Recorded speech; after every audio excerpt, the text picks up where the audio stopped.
Salam à tous les amoureux de Première Ligue, très heureux de vous retrouver pour cette saison de PL qui s'annonce incroyable et normalement, je dis bien normalement, on va quasiment, logiquement, toutes les semaines se retrouver pour des vidéos avant match. Je veux pas trop m'engager parce que vous connaissez, faut quand même du temps en milieu de semaine pour pouvoir vous les sortir, ces vidéos. Le même format que l'année dernière, c'est-à-dire qu'on va analyser 2 ou 3 affiches de PL du week-end avec une analyse statistique, les 11 probables, les dynamiques et un pronostic en fin de vidéo. Donc si vous ne voulez pas rater ces vidéos toute la saison les frérots, mettez la cloche, abonnez-vous, on est ensemble. Pour ce premier avant-match de la saison, on va s'intéresser à 3 affiches. Évidemment, le premier match de la saison, Liverpool-Bournemouth. Ensuite, Chelsea-Palace. Et le gros choc du week-end entre United et Arsenal. Cette vidéo par rapport au prochain avant-match va être particulière puisque là, il n'y a pas de statistiques à analyser vu que c'est vraiment le premier match de la saison. Donc, on va s'intéresser à d'autres choses, notamment le mercato pour les équipes qu'on n'a pas encore analysées sur la chaîne comme Bournemouth, Palace, etc. Donc voilà, l'épisode va être un peu particulier, mais vous inquiétez pas, le format au fur et à mesure va pouvoir se pérenniser, s'installer et être cohérent. On commence donc avec les Reds de Liverpool qui vont ouvrir le bal vendredi soir. On voit que SofaScore nous propose 2 11 types avec lesquels j'ai pas trop de problèmes. Il semblerait que Gravenberch ne soit pas disponible. Sinon, c'est Gravenberch pour ce boss-là, je pense. Mais sinon, pour le reste du 11, je pense qu'on aura vraiment ça. Après, dans l'animation, évidemment, ça va être particulier. Liverpool a quand même exposé quelques problèmes, notamment en transition défensive contre Palace, à voir s'ils vont régler ça. On en reparlera de toute façon lors du débrief, ça c'est clair et net. On fera un débrief d'ailleurs, normalement pour les 3 matchs. Pour les 3 matchs, il y aura un débrief. En face, on voit Bournemouth, le 11 est plutôt correct. On voit quand même que voilà, la défense n'est plus du tout la même. Tu as Truffert pour Kerkez. Tu as Senesi pour Huysen. Senesi qui était déjà, qui était le titulaire en fait avant que Huysen s'impose dans le 11. On a Hill et Smith, que je connais beaucoup moins. Ensuite, écoutez, l'équipe est vraiment plus que correcte, hein, c'est pas une mauvaise équipe, t'as Petrovic dans les buts, donc à voir ce que va donner Bournemouth, s'ils vont réussir à trouver cet équilibre et à pas trop exposer leur défense, qui était quand même un gros point fort l'année dernière pour eux, mais le vrai point fort de Bournemouth l'année dernière, c'était quand même leur attaque, et là, elle est quasiment inchangée.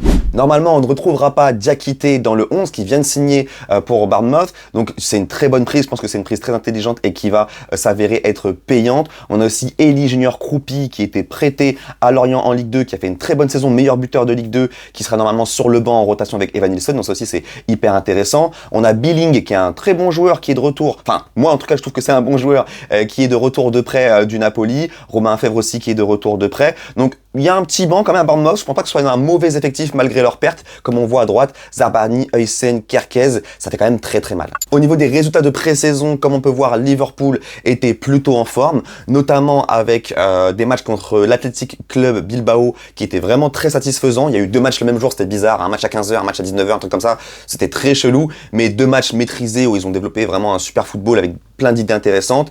Avec ballon aussi contre Palace, c'était intéressant, mais on a vu que défensivement aussi, ils étaient un peu friables. Côté Bournemouth, écoutez, regardez ce qu'ils ont fait. Ils ont gagné 2 fois.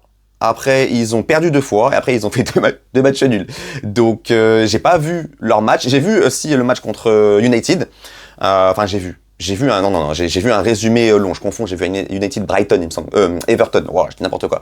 Mais non, ok, donc non, j'ai pas trop vu leur pré-saison, donc à voir, c'est une équipe qui va, je pense, avoir besoin de trouver des repères, surtout défensivement, mais ça va, il reste quand même une bonne base, donc je suis pas tellement inquiet pour eux au niveau de cette saison-là, et de toute façon, la vidéo prédiction du classement de l'APL va arriver toute fin du mois, ou alors le 2 ou 3 septembre. Et au niveau des dernières confrontations entre les 2 équipes, on voit, il y a eu un 4-0 pour Liverpool, un 3-0 pour un 2-0. Ah ok, d'accord. Donc déjà, Bournemouth ne marque pas contre Liverpool.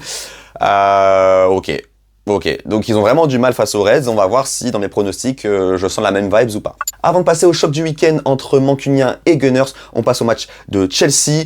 Au niveau du 11 probable que nous donne SofaScore, la défense, j'ai rien à dire. Je pense qu'on aura vraiment ça.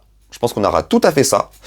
Caicedo, Enzo, Neto à droite, Gittens à gauche. Ça peut être Neto à gauche, Estevao à droite. Je pense que Maresca aime bien Estevao et il a montré durant la très courte pré-saison de Chelsea qu'il avait vraiment des qualités. Moi, je ne le trouve pas encore prêt mais potentiellement, il a montré qu'il avait des qualités, quoi. Mais je le vois bien aussi en tant que remplaçant, venir dans le match en fin de match pour faire mal, pourquoi pas. Donc moi, en vérité, je pense que mon 11 préféré, c'est celui-ci. Je pense que je suis d'accord avec SofaScore par rapport à ça. On voit en face Crystal Palace. Alors, Palace, c'est compliqué. Apparemment, Gueye pourrait rester une saison de plus et partir libre la saison prochaine. C'est tellement un must de prendre Gueye libre la saison prochaine pour tellement de clubs de PL, même des clubs en Europe. Mais bon, je pense que Gueye voudra rester en PL. Donc Gueye va rester potentiellement. Eze est sur le départ. Je pense que c'est vraiment, vraiment acté. Donc match bizarre parce que est-ce qu'il joue à fond? Très bizarre au niveau de Eze. Wharton va rester encore un an, je pense. Et Ismail Assar, qui est le 4e meilleur joueur de l'effectif, je pense, après Gueye, Eze et Wharton. Et Mateta aussi. Donc, ouais, il y a vraiment un top 5 dans cette équipe-là qui est intéressant. Au niveau du recrutement, ça n'a pas extrêmement bougé au niveau des arrivées. On le voit, hein, ils ont quasiment rien dépensé. Au niveau des départs, on a eu Jeffrey Schlupp, ok, d'accord, qui a été libre. Donc c'est une équipe qui n'a quasiment pas bougé au niveau des transferts, mais à voir ce qu'ils vont faire avec le départ de Eze. Je pense que là, il faudrait prendre vraiment un fort joueur. Et dans ces zones de demi-espace, là, il y a vraiment beaucoup de joueurs à prendre. Donc ça pourrait être hyper intéressant, notamment pourquoi pas un Chukwuemeka, je pense à lui comme ça, là. Pourquoi pas prendre Chukwuemeka, par exemple, ou un joueur encore plus affirmé, parce que comme tu joues l'Europe, donc oui, pourquoi pas prendre un standing un peu plus élevé, pourquoi pas. Au niveau de la pré-saison, on peut voir que les Blues n'ont pas eu vraiment de pré-saison, ils ont repris le 4 août très tardivement, et ils ont joué 2 matchs coup sur coup contre le Bayern et le Milan, des matchs totalement maîtrisés qui ont montré de très belles choses et qui ont montré que Chelsea était déjà là physiquement, etc. C'était plutôt encourageant. Les dernières confrontations entre les deux, on voit que Chelsea a gagné 3 matchs d'affilée, mais sur les 2 derniers matchs, c'est un partout à chaque fois. Donc Chelsea a du mal contre Palace, dans ce derby londonien, mais là, comme j'ai dit, le départ de Eze, si Eze joue ou non, est-ce qu'il est à 100% dans le match, etc. Tout ça, ça pourrait vraiment beaucoup jouer sur le résultat. On passe au choc, les amis, du week-end. Donc, les 11 probables que nous propose SofaScore. Est-ce que je suis plutôt d'accord? Chaud de dire Yoro. Yoro devant Mazraoui, ça c'est acté ou pas, les Mancuniens? Est-ce que c'est acté? Parce que Yoro, qui vraiment montre qu'il est prêt, franchement il est prêt. Mais est-ce que tu mets Mazraoui sur le banc quand même? Ouais, ok.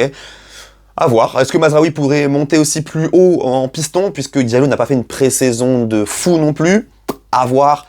Je pense que Ugarte, pour protéger les montées notamment de Fernandez, ça peut être pas mal. Surtout que à voir. Après, je sais pas encore comment veut jouer Amorim. Est-ce qu'il veut la possession dans les matchs ou pas? Parce que si tu veux la possession, t'as pas beaucoup de contrôle avec Fernandez ou Ugarte au milieu, parce que c'est 2 joueurs qui prennent beaucoup de risques, qui perdent beaucoup de ballons. Donc tu vas pas avoir la possession du ballon si t'as Ugarte, Fernandez. Faudrait mieux mettre Mainoo si tu veux le ballon. Par contre, si tu sais que tu vas pas avoir le ballon, avoir Ugarte pour protéger notamment ta défense, c'est plus intéressant, je pense, que Mainoo. Dorgu à gauche, Cunha, Sesco, Mbeumo. Sesco sera titulaire? C'est possible. Et en face, de toute façon, on connaît Arsenal, hein, le 11. S'il n'y a pas de blessés, c'est toujours la même chose. Hein. Moi, Timber devant White, c'est mon avis aussi. Saliba, Gabriel, Miles Lewis Kelly. Rice, Zubimendi, Saka, Odegaard, Martinelli, Gyökeres. Il y a le débat Martinelli, Madueke. Est-ce que tu mets Madueke titulaire pour le mettre en confiance, mais après tu casses un peu la confiance de Martinelli, ou est-ce que tu restes sur tes bases et tu laisses rentrer Madueke pour faire mal? À voir, il y a des petites questions au niveau du 11, des Gunners. Au niveau des résultats de pré-saison, pardon, j'ai suivi la pré-saison de United, de près et de loin, donc j'ai regardé certains matchs et ensuite des résumés. Par contre, Arsenal, j'ai vu que des résumés. Ouais, j'ai pas vu leur match. Si, j'ai vu une mi-temps de Milan, mais bon, c'était le premier match. On voit les résultats, mi-figue, mi-raisin, voilà, Arsenal mi-figue, mi-raisin, mais quand même, Arsenal contre l'Athletic Club Bilbao aussi, c'était très convaincant, comme Liverpool, pardon. Donc non, je pense que Arsenal est prêt.